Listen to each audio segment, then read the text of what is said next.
My name's Jordan Kennedy and I'm going to be playing Sir Paul McCartney, before he was a Sir.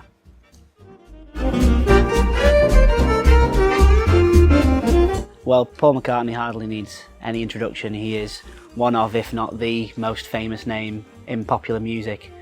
And we all know him as the sort of squeaky clean image. We know him from Live and Let Die and Wings and Linda and everything. But what is not often shown is his young sort of rock and roller days, before they put on the suits and before, as I say, it was all the oohs and the head shaking and everything. So really excited to show a young Paul, leather clad, bit rough, bit readier, you know, before he became so neat and tidy. It sounds a bit dramatic, but my life would not be the same if I hadn't got into the Beatles. They were the first band that I really liked as musicians, my first favourite band, and the friends I'm with, the job I do, it's all because of them. I first picked up a guitar because of them. The first song I learnt was Twist and Shout. Teaching myself, the way I taught myself guitar was to just watch YouTube clips and see what chords John Lennon was doing and work out how is he doing that. So my life would be drastically different without them. So it is. I know everybody would say it, but it is an absolute dream come true and an absolute privilege to do it.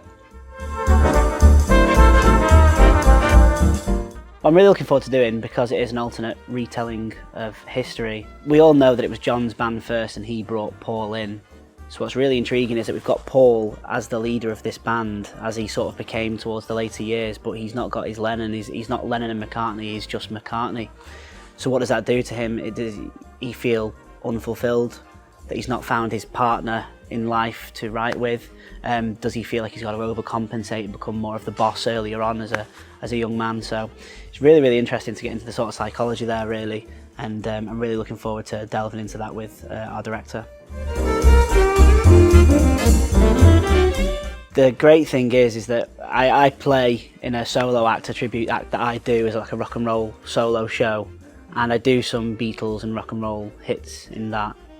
And it's great, you know, you do it with the backing track or you do it on your own and you're there playing the guitar and everything, and you're playing these great songs and it's wonderful, but these songs were made to be played by multiple people at once. It is a band, it is such a band, and I'm really looking forward, and I'm really lucky to share the stage with Mark and Jesse, and of course with Harry this time round. I played with all these guys before, and it's such an honour to play with those guys again.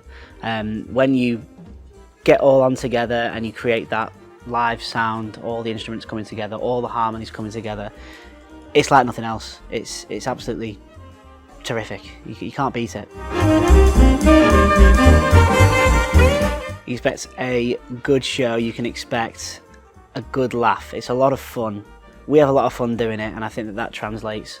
And you can see that we're having fun, and you're going to have a lot of fun watching it. It's not like any other show out there. There's thousands of Beatles stories out there, but there's none told quite like this. So it's going to be really interesting to see people's reactions to it. It's just such a feel-good show, and you're going to have a good time. Print that. Keep that in.